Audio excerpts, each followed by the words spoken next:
Hello everyone. In this video, we will now start the discussion of the NEET 2021 question paper, and we will discuss about the answers of each and every question. So this is a series of 10 videos where in every video we are going to take up 10 questions and we are going to discuss this completely. So let's start with the very first question. Here it is. Now they say during the purification process for recombinant DNA technology, addition of chilled ethanol precipitates out what? The options given over here are, does it precipitates histones? Does it precipitates polysaccharides? Does it precipitate RNA or DNA? Now, we have seen that for the recombinant DNA technology processes, we have to cut the DNA with restriction enzymes. And for doing this particular process, DNA has to be taken out in a pure form. DNA, we know it is present inside the cells. So the cell, they have to be given the treatment of various type of substances, various type of enzymes which are going to dissolve the big macromolecules like RNAs, the proteins, then the polysaccharides, the lipids as well. Now this is done by giving them various type of enzymes. Those enzymes can be lysosome for the bacterial cells, cellulase for the digestion of plant cell walls, then chitinase is provided for the we can say dissolution of the fungal cell walls, and RNA can be treated by the providing of ribonuclease enzymes, as well as proteins can be provided.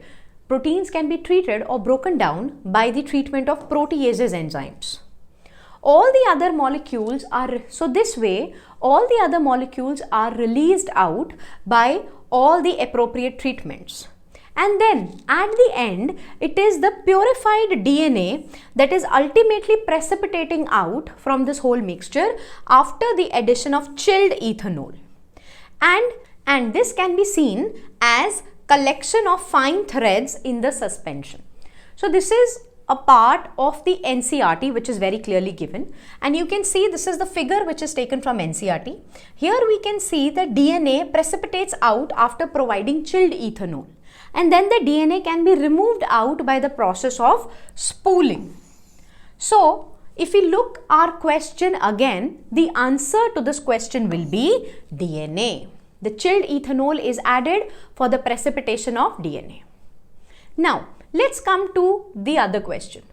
Here it says a typical angiosperm embryo sac at maturity is, it is 7 nucleate, 7 celled, it is 8 nucleate, 8 celled, it is 8 nucleate and 7 celled, or it is 7 nucleate and 8 celled. So, let's have a picture of a typical embryo sac. Now you can see over here, this is a picture of a typical embryo sac. Here you can see in this particular picture, we have seen that 3 cells are grouped together at the micropylar end, and these 3 cells, they constitute the egg apparatus. We can see over here these 3 cells, the synergids, the 2 synergids as well as the egg. These form the egg apparatus. So these are 3 cells present over here. Then there are 3 cells again which are known as the 3 antipodals. They are present towards the chalazial end. So in total we have how many cells now? 6 cells we are having. Then after that there is this large central cell which is present in the center. So this is one large central cell. So now the number becomes 7 cell, and this large central cell is having 2 polar nuclei. So we can say that each of these 3 cells having 1 nuclei, each of these 3 cells having 1 nuclei each, and the one central cell having 2 polar nuclei. So nuclei will be 3 plus 3 plus 2, that is 8, whereas the cells will be 3 plus 3 plus 1, that is going to be 7. So we can conclude this thing that the embryo sac at maturity is 8 nucleate and 7 celled. So if we look at all the options again, the option number C only goes with the correct explanation, and the option A, B and D do not hold true. Now let's talk about another question. So we can look at this question. Here they say which of the following is an incorrect statement. So we have to find out a wrong statement over here. Now let's read all the statements in details and let's find out which statement is wrong. The perinuclear space forms a barrier between the materials that are present inside the nucleus and that of the cytoplasm. So if we look at the structure of nucleus, we can see that the nucleus is made up of two membranes. This is the outer membrane as well as the inner membrane. The outer and the inner membrane, they are at some particular areas, they are joined with each other and these form the pores. So this is the whole nucleus. This forms the outer membrane of the nucleus and this forms the inner membrane of the nucleus. The space which is present over here, this particular space is this one, can be considered as the perinuclear space. So obviously the perinuclear space is going to form a barrier between the materials which are present inside the nucleus. So this is inside the nucleus and the materials which are present outside the nucleus, that is in the cytoplasm. So obviously this statement hold true. Then the nuclear pores act as passages for proteins and RNA molecules to move in both the directions between the nucleus and cytoplasm. So these structures that I have made over here, these structures, these are actually the nuclear pores. And it is through these nuclear pores that whatever substance it has to enter or it has to move the nucleus, it is going to move out of the nucleus, can travel through the nuclear pores. So obviously this statement also holds true.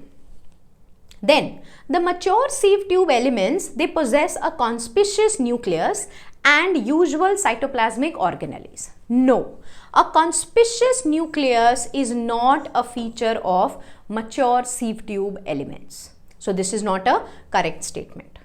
Then microbodies are present in both animals and plant cells. Obviously we know that microbodies are present in plants and animals. So this is a correct statement. We had to find an incorrect statement in the question. So obviously our incorrect statement is C. Why? Because the mature sieve elements, they possess a peripheral cytoplasm and a large vacuole in the center. But these cells, they lack a nucleus. So the option to this question is going to be C option. Now let's see the other question. The other question here is a very simple type of a question, a very straight question. The plant hormone that is used to destroy the weeds in a field. So this is a direct question that has been taken up from the NCERT statements. There it is very clearly given that 2,4-D is the hormone that is used to destroy the weeds in the case of the various lawns or the crop fields. 2,4-D is widely used to kill dicotyledonous weeds and it does not affect the mature monocotyledonous plants. So it is used to prepare a weed-free lawns by the gardeners. So our answer A will hold true because this is a direct type of a question. IBA, IAA and NAA, which are auxins only, the natural or synthetic auxins, they do not hold true for this option. Then the next question over here is a matching type of a question. Here we have to match the options which are given in A list with the options which are given in list number 2. So list 1 and list 2. So let's start our matching. The cells with active cell division capacity. So which are the cells which are having the active cell division capacity? Vascular tissues, meristematic tissues, sclerids or simple tissues. So we know the option here is meristematic tissue. A will be matched with 2. So let's see which option is having A with 2. Here C is having matched A with 2 and here we are not having any other option which is matching A with 2. So just by the first matching itself, we are able to get our answer, but we will still read all the other options. Then tissue having all cells which are similar in structure and function. So this type of a tissue in which all the cells are of similar type, one type, that is the simple tissue. Whereas in complex tissue, the cells, they are of different types. So the answer over here, B, can be matched with simple tissues, that is 4. So this is correctly given in the option as well. Then tissues having different type of cells, as I told you, the tissues which are having different type of cells are complex tissues. And an example of complex tissue over here is vascular tissue, that is xylem and phloem.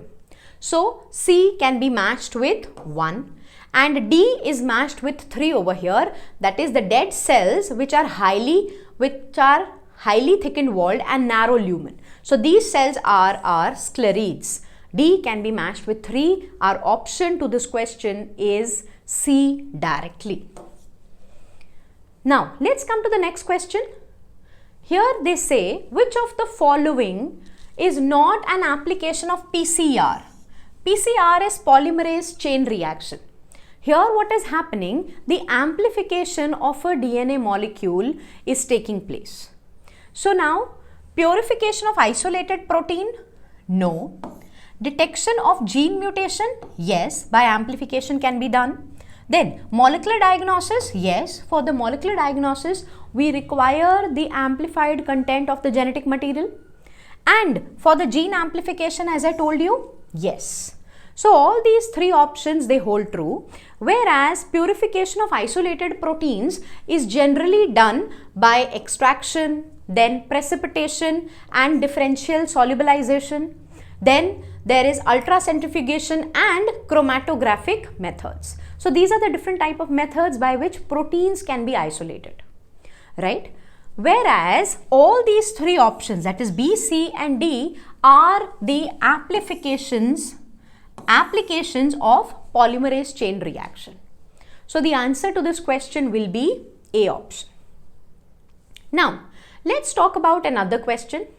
So this is again a question which is associated with PCR. Here they are asking which of the following is a correct sequence of steps in PCR, that is polymerase chain reaction. You just have to give the correct sequence of the steps. So this is a picture which is very clearly depicting the various steps. The first is denaturation, which is causing the DNA segments to split. Then the second is annealing, where the primers, they get annealed to the 2 segments.